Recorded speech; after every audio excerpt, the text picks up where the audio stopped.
good evening and welcome to the Super License F1 podcast. My name is Senor Rod. My name is Senor Zach. Hola. Hola. ¿Cómo estás? ¿Dónde está mi tequila? Oh, man. Yeah, I'd love some tequila. Is that what you just asked me? Sure. The extent of my Mexican Spanish has now run out. Oh, well, that's a shame. I mean, we're not going to be able to do a normal intro in the local language like we do every other show. Yeah, well, I'll make an exception on this one occasion, and especially after I learnt Portuguese for that Brazilian Grand Prix as well. Anyway, well, Zach, it's the Mexican Grand Prix this week. We're going to talk about the race. We've got a great Superquiz coming up, and we're going to have a look at the Super License League. But first, I want to hear about how your week's been going. What's your feeling? What's the vibe in your life this week? The vibe is good, although I haven't been well. I went down to the Seven Sisters, cliffs on Sunday and went for this beautiful, big, amazing walk with some friends. And then I just felt like just absolute crap when we got home, and the race was it was 15 minutes past the race start time, and I just hopped in bed and I was like, maybe I'll watch it on my, and just fell straight asleep. So I managed to avoid all media on Monday and watched the whole race again last night. I watched it for the first time last night and was totally exhilarated by it. I thought it was an amazing race. So yeah, I'm in a really upbeat mood about it. That's How about great. you? Well, after last week whinging that the race was spoiled for me, I just spoiled it for myself. So I couldn't watch it. It was early hours of the morning, and that's peak getting ready to go to work and childcare and stuff for me. So I couldn't watch it, but time shifted it and just dug in, just completely owned it, leaned into it, listened to all the podcasts, read all the news, and then watched it. But I mean, it is different watching it when you know what's going to happen, but it makes it also so that you can just half watch it. You can sort of dick around on your phone a whole bunch, so it's productive. That's what I like about it. Yeah, I get a funny thing. Maybe I've mentioned this on the show before, but I live quite close to the Emirates, which is Arsenal's home stadium. Every time you mention it, are you kidding? Yeah. So if you're watching an Arsenal game at home, you can hear the crowd cheer before the goal.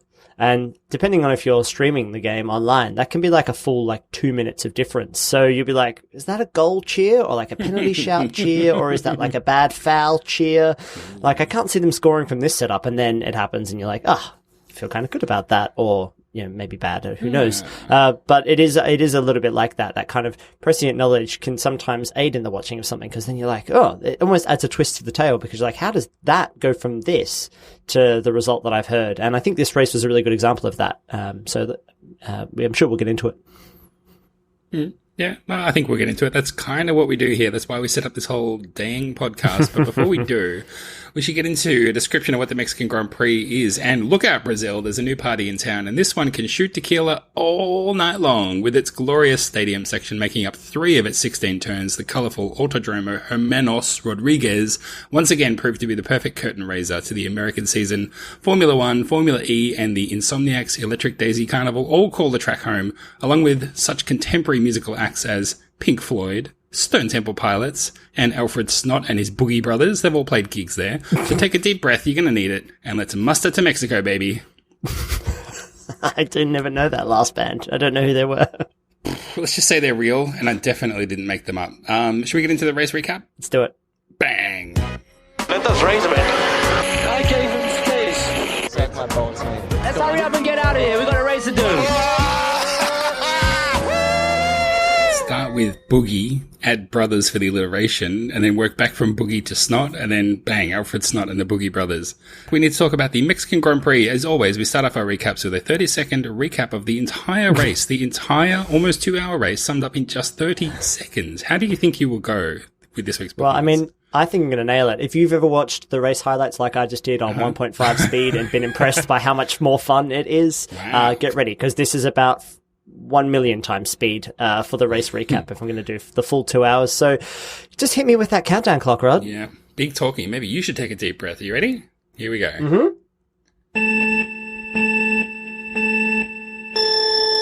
Well, I mean, we started with Ferrari leading right from the front and was like, going to be an easy 1-2, right? This is Ferrari. They're not going to muck up the strategy at all. Or will they? And lo and behold, Lewis Hamilton, Max Verstappen, who seemingly they couldn't escape each other through those first corners.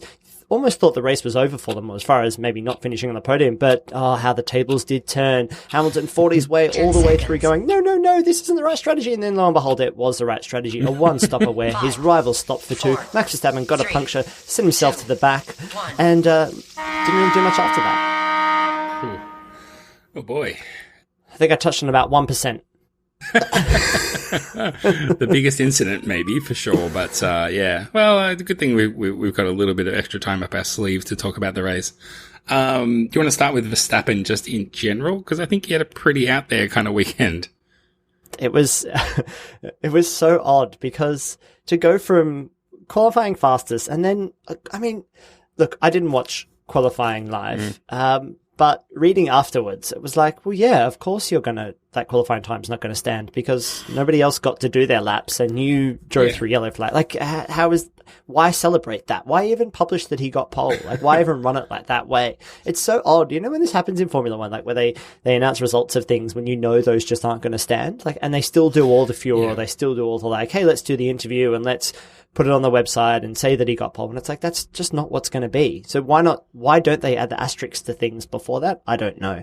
If you talk about, you know, the lap time, he technically drove the track in that time. So, I mean, I guess in that way that's valid, but I think you're right. If you get a penalty, your time should have an asterisk or not actually. Maybe it should count for the weekend, but not for the records, you know, like you shouldn't hold the lap record. Yeah. But, maybe you could say, well, we'll let your qualifying time stand for pole minus a penalty, but your time won't stand. But the thing that got me was the way Verstappen was kind of saying stuff like, you know, oh, look, they're going to wave yellow flags, but honestly, the drivers are so good, we can decide whether or not it's safe, which is straight away stupid. No. But also, if the drivers are so good, I mean, apparently there was some problem with Bottas crashing into the barrier right where there was a sensor and it took out some other thing, then it was less obvious than usual to see when there was a yellow. But if the drivers are so good, you should be able to see all the yellows. Like, you know, Vettel did. Other drivers slowed down. You're not special, mate.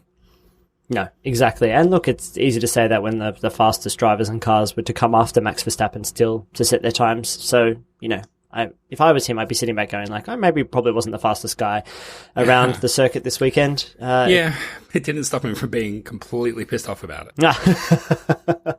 Which, I mean, it was amazing because I actually thought his move through that hairpin on Bottas was pretty well done. And I always just think it's a shame when the lightest of touches, they give punctures or create, race-defining problems for drivers, because maybe we should, I sat there thinking about it after that incident, like maybe they could regulate so that not everything is really sharp. Could that be a thing that they could do? So that like end plates on front wings aren't super sharp, that they just carve through tires? Is that a thing we could do? I mean, I'd be honest, I don't know why they're sharp. They just are. Yeah, aerodynamics, man. But how? Why is it aerodynamic to have it sharp? But it doesn't make any sense. Anyway, okay, so you're saying that incident between Verstappen and Bottas, maybe a racing incident, didn't deserve any scrutiny, nothing else needed to be done there? No, I don't think so. Or are you saying it was Bottas's fault? No, I'm not saying it was anybody's fault. I thought it was a good move. I think it was hard fought. I think that we had, when Christian Horner was on the commentary a little bit later talking about Hamilton and Verstappen at the start, I think he did a pretty good job there of saying, that we want hard racing, and that's what that was. Yeah, so, and I think Verstappen is always, he puts himself in a difficult position because he is a proponent of hard racing. Like, he's so often on the other side of this that he can never really be in a position to say like, well, I got tagged. Like he kind of puts himself there where he says like, well, it didn't work out for me this time, but that's really how I want it to be. So, it was a hard overtake and he got a puncture, and I don't think Bottas necessarily did anything wrong. I think it was hard for Bottas to kind of defend that and kind of know exactly where Verstappen was going to be and how long his car was, because the cars are so fucking massive. I don't know how anybody knows how long and wide their cars are. That's the thing you talk about every week is how big the cars are. Every bloody week. The cars are so huge. They should make them much smaller by like a third. They should be 2/3 the size. Make them really zippy and fun. Cars. Yeah, exactly. Like they used to be. Anyway, how did you read that move? I thought that it was opportunistic and probably a touch late, but I mean, it's the kind of move that he often pulls off because other drivers just see him coming and then they get on the back foot or they just swerve right out of the way and he gets away with it. And I don't know, I get the feeling that more drivers are like, if you're Hamilton, you're saying, yeah, of course, you leave him all the room in the world because he's always going to lunge and you've just got to make sure that you look after yourself. If you're Bottas, you're obviously just going to say, no, I'm going to pull in because that's the racing line, mate. You can't just drive wherever you want and I can't disappear. So the truth is probably somewhere in between. I didn't think it was like nonsense, ridiculous move, but I also didn't really think it was on. So, I heard Bottas say something along the lines of he earned his puncture. It's hard to, I don't know. It's, I don't think he deserves a penalty, but to get a puncture, I was like, wow. I think what it does though is what it does do is set up a broader discussion about the rest of the race. Because at that stage of the race, you've got Leclerc running in first and you've got Verstappen running in last. And that leads us nicely into a discussion about strategy because obviously Leclerc was one of the guys who two-stopped, which on paper, and the common wisdom was that two-stopping was going to be the fastest way around this track.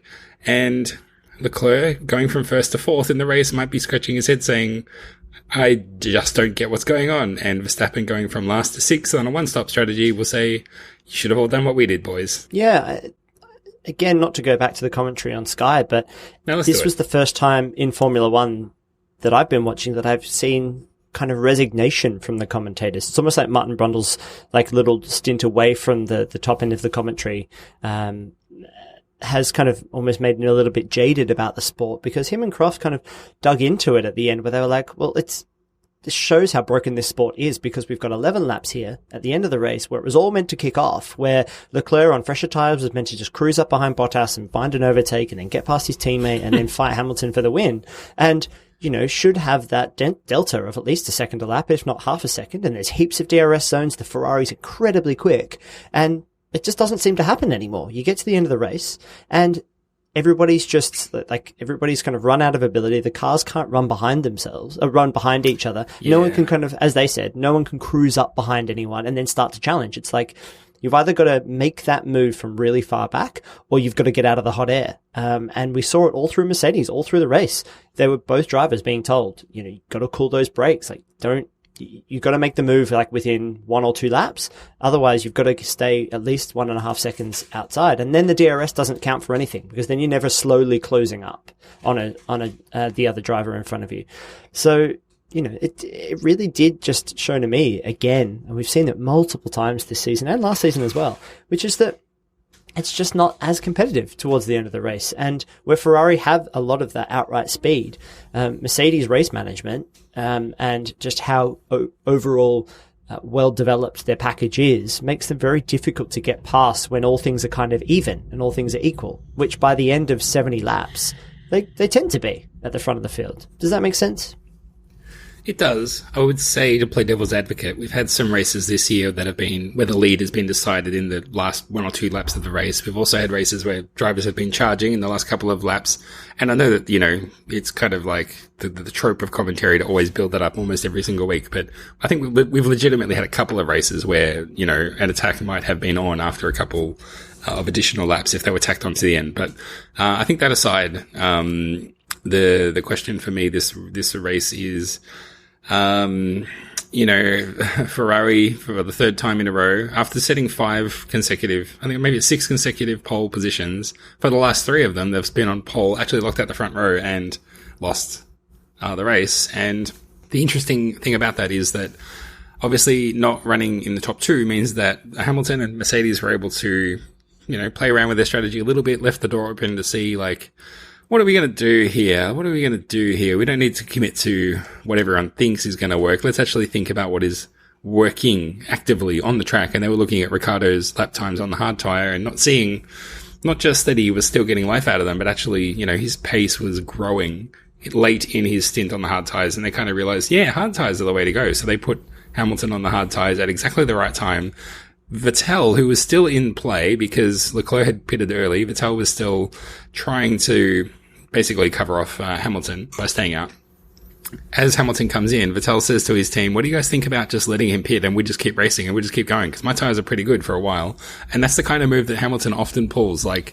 When it's Vettel in front of Hamilton, Hamilton will say, okay, Vettel's pitted. I'm going to stay out for 5 more laps and I'm going to have fresher tires and charge at the end. And that seems to be the kind of smarts that Vettel wanted to pull. I'll stay out for a little bit longer. I'll pit as well for the same tires, but mine will be fresher and I'll charge. And that, like you say, that just didn't eventuate. That charge did not come. So, you know, as always, as Mercedes strategists tend to do, they put him on exactly the right tire at exactly the right time, and his driving consistently throughout the race was what made the difference. So, man, that team just knows how to make wins out of nothing, and they're really showing their class at the moment at a time when Ferrari maybe has the faster car, and at a track when Red Bull had, by all rights, they could have won this race. So one of the few where they could have won. Yeah, and there's a lot of chat that, you know, that Lewis Hamilton will kind of quite tersely talk strategy and say the strategy's wrong, and that he thinks he's going to get caught. He kept consistently saying Leclerc is just going to take us, like that he get fresh tires and he's going to cruise past us. And I've changed my mind on this. I don't think that that's necessarily him being angry with the team and saying you put me on the wrong strategy, even though he says exactly that. I think that might actually be key to Mercedes and especially Lewis Hamilton winning these races, is that there's a very open dialogue that he's like, look, this is what I'm feeling, this is what I'm seeing. And they correct him and they say, look, this makes sense from our point. We've got more data than you. And it's not like he angrily refuses to race to their plan. He races to the plan that he's given, which I think is the difference of the last kind of this new dominant Hamilton we've seen over the last 3 or 4 years, where he's like, you know what, I don't agree, but I'm not going to get childish about it. And I'm not going to go and burn up these tires because I think this is wrong and I'm going to force the team to pit me again. He just went, all right, I don't agree, and let's keep talking about it. And I'll do it in my kind of stressed, angry voice. He's not that calm, like, let me put together a cogent argument, like, let me write you an essay, like Leclerc does. You know, gets his assistant, I'm dictating now, take down these notes. Whereas Hamilton just kind of, do you, Bonito? Bonotti, whatever his name is, you know who I'm talking about. Lewis Hamilton kind of gets on the radio and is kind of like urgent, I would say, and earnest even. But he races to the plan still. He does exactly what needs to be done at exactly the right time. And that makes him that little bit better against everybody else. And, you know, isn't it another opportunity lost for Ferrari? Yeah, it is. But maybe that race pace just isn't quite there for them. Could it be that? Like, it's funny because whenever Mercedes lock out the front row, what is the thing that you see after the first lap? You see usually the leader out over second place by about 2 seconds. And Ferrari don't really pull away. They don't just keep pulling away in that first stint. Everybody's still in the race up until those first pit stops with Ferrari. Like, it seemingly, whenever Ferrari takes pole, it's like, the Red Bulls are still in contention here, and a few things could still happen, whereas Mercedes take 1-2. Hamilton's down the road. Like, it's gone. It's done. Like, the race is basically over. So maybe there's something about Ferrari's setup that just doesn't, when they're in fresh air and clean air, I don't think that their package capitalizes on it like the Mercedes package does. And we all know that Mercedes suffer in dirty air, but I think they take massive advantage from clean air, which is maybe why their brakes get really hot and all that kind of stuff, because they're set up to be leading, which really pays dividends when their weekend goes their way. And it just so happens that it's Ferrari's weakness to capitalize on their own great weekends and clinch the victory. So yeah, it's disappointing from Ferrari, exciting for Mercedes, and Hamilton's not far away from another championship. No, it's pretty much a locked-in thing for next week. You heard it here first. I also like just listening to you talk about dirty air around a package. That's really good. That's quality podcasting, my friend. That's going in the end of your sizzle reel. Let's move on then to some of the other talking points. We've obviously got best of the rest in Formula B, Chico Perez, bringing home P7 for Sports Racer Racing Point, who have not had a good year, and it's a good result for them, good result for him at home, a rare shining light for him. Yeah, he doesn't seem to be able to finish higher than 7th, though, at his home race. This is his equal best finish. And I feel like every year at Mexico, he pulls out a stellar, like a really, like, solid performance. And he's I think he's proving himself again and again and again to be perfect for Racing Point. He is the perfect, like, experienced. He's become experienced, like, in seemingly these last 4 years. He's gone from being one of those other drivers to being like a totally bankable guy, and is perfect for Racing Point and a great foil for Stroll. So, they're super happy with him. They gave him a big contract. I think he performed admirably here. He didn't panic when Daniel Ricciardo tried to, lick the stamp and post it, and just went like the latest break possible. He was never ever going to make that corner. Like, you could tell as he was overtaking. It was like, you've run out of, there's not a lot of, and he didn't crash into anyone, anything like that. Maybe if that was Daniil Kvyat, would be like, oh, here's the torpedo at it again. Which, the torpedo, you remind me. All of a sudden people are talking about Verstappen as the torpedo. Like, have they forgotten that's Kvyat's, like, nickname? Do they get the Red Bull drivers confused? Like, where does that come from? Yeah, that doesn't make it. Yeah, torpedo is not something that you call any driver who throws who drives the car straight into other drivers. It's reserved for Daniil Kvyat. Yeah. We need to retire that number when he retires. Yeah, exactly. And we did get a bit of that when he hit Hülkenberg.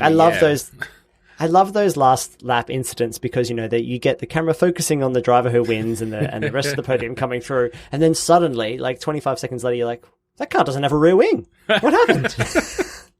Incredible that he managed to get it across the finish line. And, the good thing is that Kvyat did finish ahead of him, but he got penalised. So obviously Hülkenberg up into the points. Hooray. Nice finish for Renault. Double points finish, which they were always happy about. But yeah, one of the weirdest things. And that car must have just been, I can't even imagine what that car felt like to drive. It must have been impossible. Going down the straight without a rear wing. Are you kidding?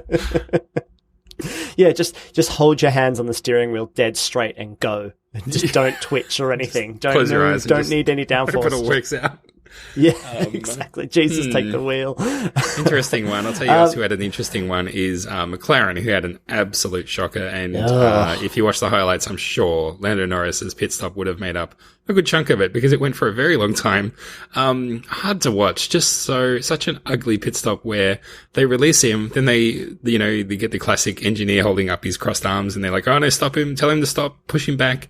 And then it turned out eventually that there was actually no proof that the wheel was not attached to the tyre. So the FIA didn't penalise them because they had no proof that it was an unsafe release according to the regulations. But having said that, his race was, it starts with F and it ends with Ucht. Yeah. It was fucked. Fire trucked. Yeah, it was fire trucked. No, sorry. Better luck next time. It was this seemed like the first race that I had seen the little green lights on the wheel guns. Did you see this? They pointed it out. They called it out in commentary. I didn't see it. No. But I'd had noticed it before that because I was like, oh, those little green lights. That's probably because I can imagine there's like one company who makes wheel guns. Like these aren't designed by each team. Yeah, what's the company name? Engineering cars. It's called Spinco. We Go Wheel Guns. Spinco. Yeah. We Go. Nice. Very good. That's what McLaren are using. Mercedes are using Spinco, and they're good and they never break. But no, obviously McLaren needs to save some money, and they're using the bargain basement We Go wheel guns. The Costco version. They're hand wound. You wind them up before the car comes in with kinetic energy, and then you. That's why they only go for a little bit. That's why they have to have two there. I feel like I saw the guy put on the wheel, the nut, and then he pulls the gun back, and I feel like people were like, "Do it again." And he's like, "I don't know what you want from me, but okay." And he sticks it in again, and then there was sparks flying out. I'm like, "That's not gonna be a good thing. It's not a good sign." I think that might have been the Ferrari one on the Leclerc. Maybe it was. Some yeah, weird one like that. You could tell, like afterwards, very in Italian style. Like afterwards, he's like, "What are you looking at me for? That's what you want." Yeah. Oh, that was bad. That was annoying and stupid. Like it was on. I know it was on. The little light and green. Whereas Norris's one, he like the guy's wheel gun almost gets torn off like out of his hand, like because the car just goes, and he's just clear, or it clears at because the car drives off. So yeah, you have all of those measures. Like if they've got little green lights, you've got all of these. They must all be connected. All like this technology, it shouldn't go until everybody's ready to go. Like we've talked about this endlessly. The extra 0.5 of a second to check that everything is correct is a much bigger cost saver, I think, over the course of a season. Yeah. And if you did the ROI on those 1 or 2 points extra that you would get for those races where you don't end up with a car that can't even finish in the points, surely someone's doing the maths on that, saying like, let's stop trying to get sub 2 second pit stops and let's just take every 3 seconds every single time to get it right. And we'll make up that 1 second throughout the race, just by pure racing. And I know, you're trying to find gaps for the driver to fit in and he doesn't get stuck behind someone who's slower, but especially in the midfield, the cars are pretty even.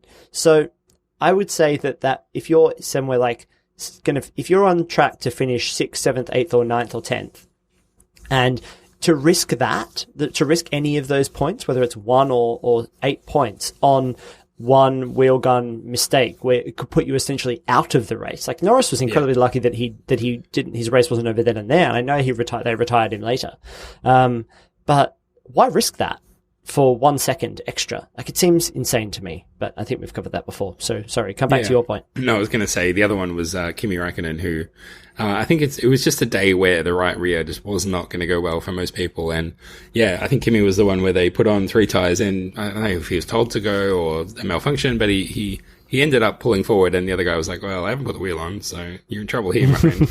And they're sort of like, just gesturing like, lift up the car, as if that's a thing, you can just lift up the car. Not a great one for the pits. I'm blaming the lack of oxygen. I feel like that's pretty much covered most of the racing points, so to speak. Professional, 7 years experience into that. Print some shirts, bring some champagne glasses, because Hamilton's going to wrap it up next time in the USA.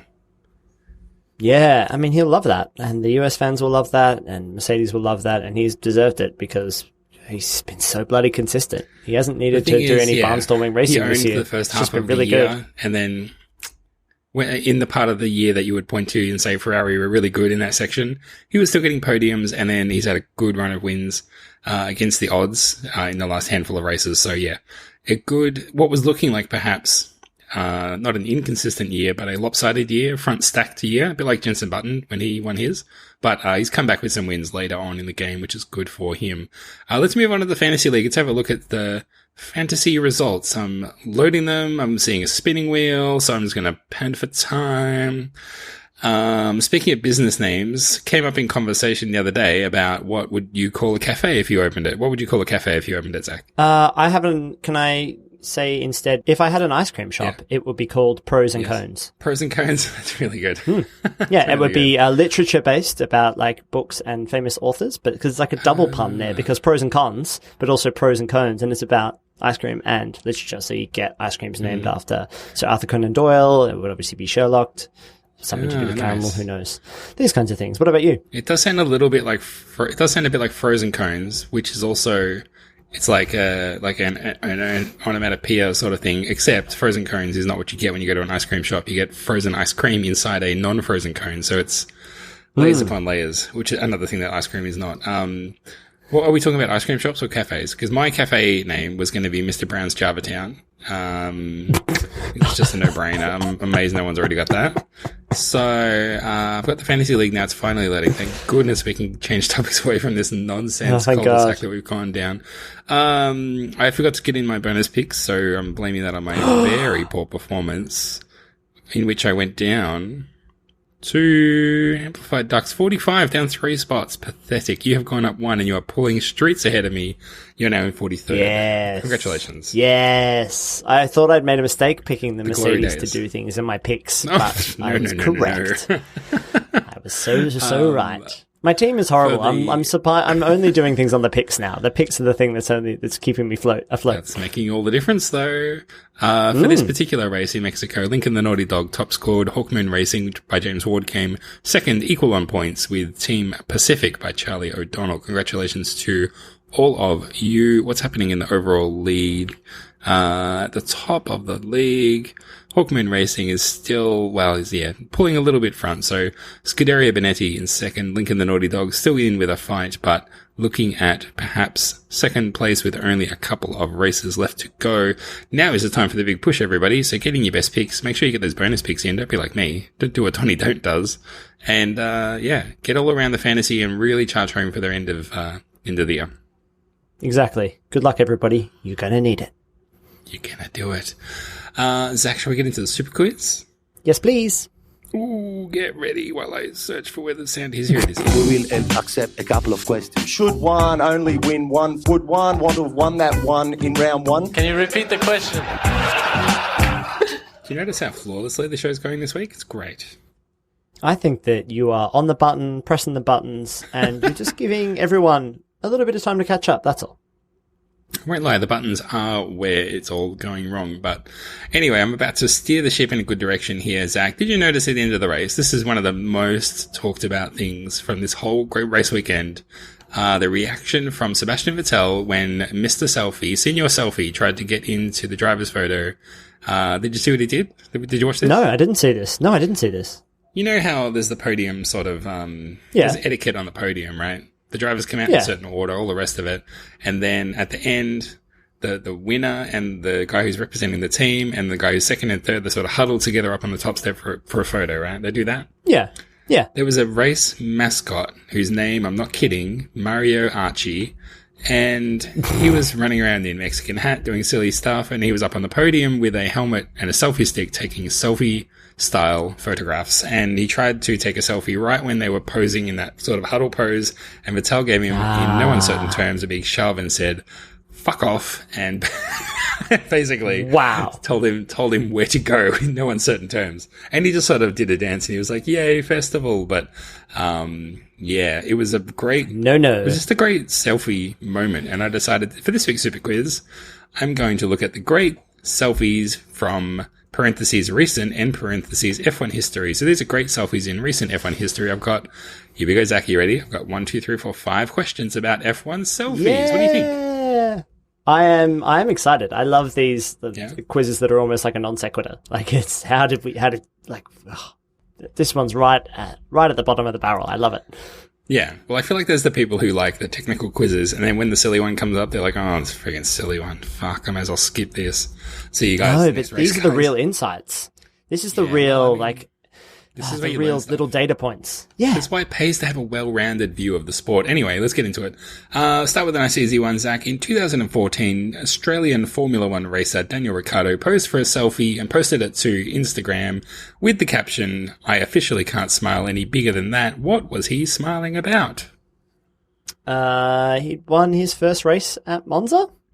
He had won his first race. I think it was at Canada, but it's Canada. Race. Yeah, it's so Canada. Sorry, he won Monza that year as well, but it was Canada.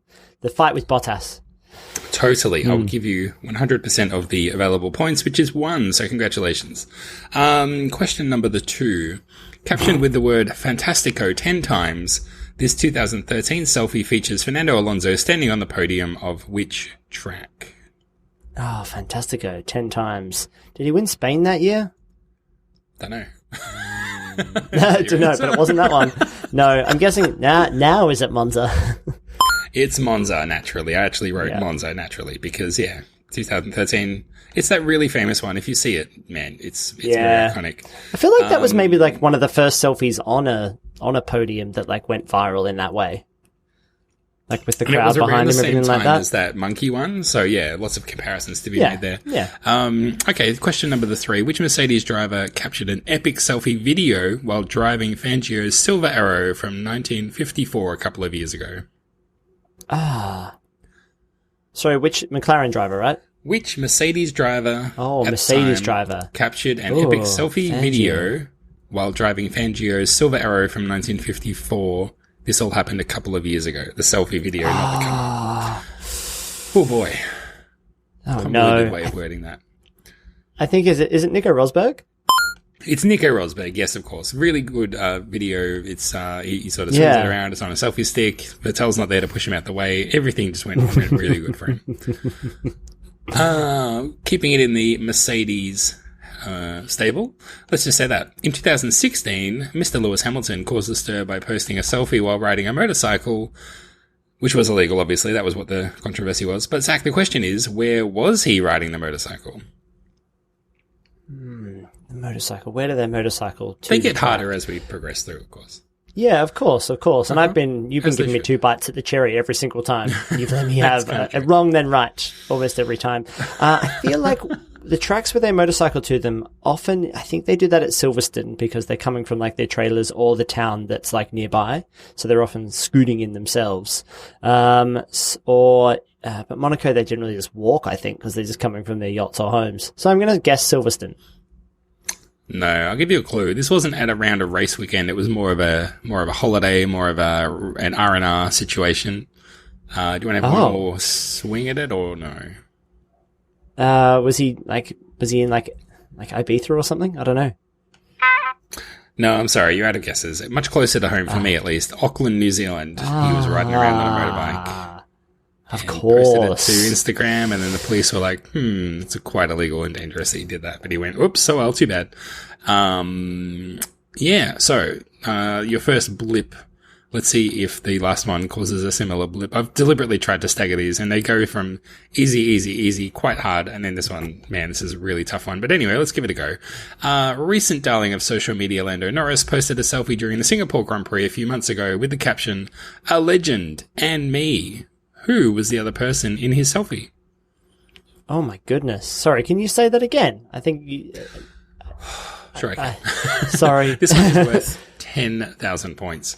Recent darling of social media, Lando Norris, posted a selfie during the Singapore Grand Prix with the caption, "A legend and me." So there's two people in the photo. One's a legend and him. Self-deprecating, you get it? But who is the other person in the photo? That's the question. That's the thing we're looking for. I made you redo it because I missed the name Lando Norris. I was like, oh shit, I've missed the driver name, and that's the important one. Very important. The crazy thing is, Lando Norris is quite popular on Formula Dank, the Reddit, this r/Formula Dank Reddit that makes fun of Formula One. And I reckon this post went live. Danko Norris or something. Yeah, something like that. And I'm pretty sure this was quite viral on that. And I've seen this picture, and I literally just closed my eyes to imagine the image, and there's just like a blank hole, like a black hole next to Lando Norris's head. But I'm like, there's someone there.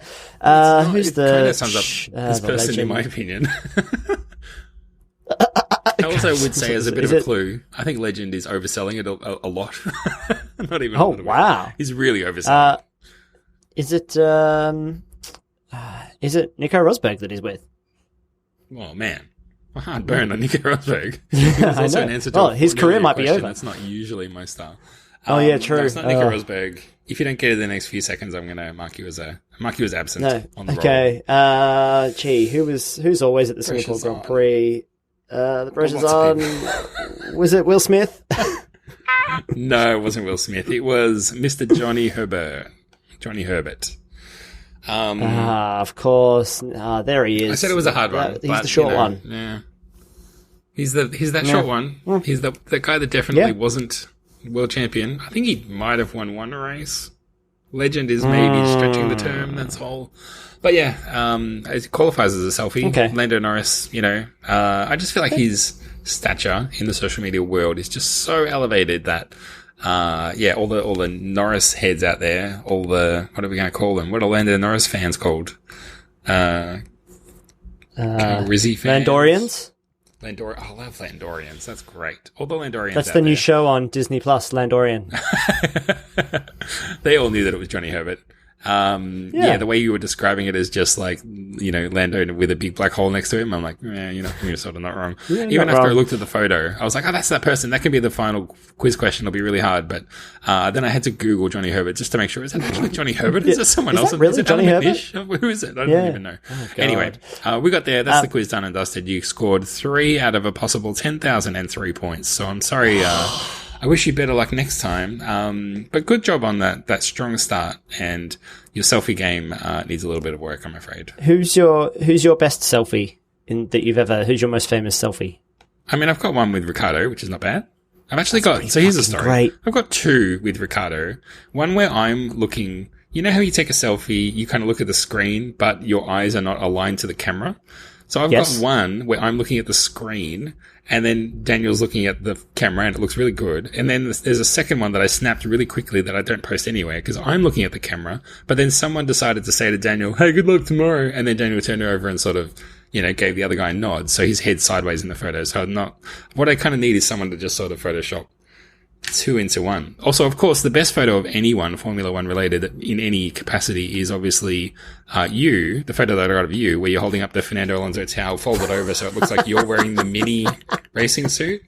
A classic for all time. An eternal classic for all time. Yeah, oh, that is a good classic. All of my selfies, except for the one I got with David Croft, which is actually a nice one. Me trying to get them in crowds. with Horner's kind of in the background, and there's another one where I think Daniel Ricciardo's kind of vaguely in shot, in and amongst 30 other people. So, I'm not very good at that or have any luck with it. So I'm famously not good at taking selfies. I have anxiety dreams about them. Anyway, that's the Super Quiz done and dusted, Zach. Do we move on to the final thoughts for the week? You got any thoughts you want to share? Yeah, I think I have some thoughts. Okay. Should I get angry about the tire wear graphic again? That they pointed out specifically how hard it was to gather the data for that tire graphic that they specifically pointed out this week. And I think Pirelli came out and said, that graphic, I don't know what you're doing, but it's wrong. It's stupid. The people who make the tires. No, but I want to get angry about something tire related again, which was that in that same time, David Croft and Martin Brundle argued that maybe they should force the teams to use all three compounds in a race, which I thought was absolutely ludicrous. And now I've finally come around to my final thought, which is that we should just give them one tire compound and not muck about with this. You have to change or swap or whatever. Just here's the tire for the weekend. You can have as many of them as you'd like. Good luck. Interesting. They are talking about next year getting rid of the rule where you start the race on the tyre that you set the fastest time in Q2 on, unless... Because that's not hard to understand as a new fan, is it? Oh, boy. Yeah. And it also disadvantages people who put on a faster tyre to progress into the top 10 and then have to, they get penalised because if you start in 11th, you can pick whatever tyre you want. It gives you an advantage. Yeah. So I think they're talking about getting rid of that. I think that's going to happen. I hope it does too. Yeah, boy, don't get me started on tyres. I'm not impressed. So yeah, there's that. I wanted to, my final thought is more just, it's a positive thing for a change. Everyone's like, Rob, are you feeling okay? Something positive? You're going to be here. And next time we have a race, the US Grand Prix, you're going to be in my part of the world, very, very close in proximity. And we're going to do a face-to-face podcast recording. And it's been I feel like it's been a long time. I actually think it's only been, last summer. So, because I'm pretty sure last summer. I think a few weeks ago I said that it's been many years. It hasn't. It was only been, 10 months. But still, I'm always looking forward to it. But an in-season one, that's the thing. I don't think we've done an in-season one in a while. Yeah, we've done season recaps and season previews, but an in-season, normal, regular show, yes, I'm excited for that. The F1, F2F. May or may not be some special guests on that show as well. So this is going to be one to look forward to. We're really going to bring it. And thank you to everyone who sent in F1 Dreams. We had to bump it from this week, but we have now got a few more in the stocks. So I've got a couple I'm going to bring to the table, and we've just received a few more. So thank you to those who sent them in. If you're just listening to this now and the US Grand Prix hasn't happened, feel free to send them in because it'll probably be done next time. So thank you for those who have sent them in. If you're sitting on one, now is the time. Send it in. We're doing it next week. Cut to us not doing it next week for whatever reason. No, going to try and do F1 Dreams next week. When we're face to face, that's my final thought. Zach, the show's done. We're finished. Anything else that we need to cover off before we close her up?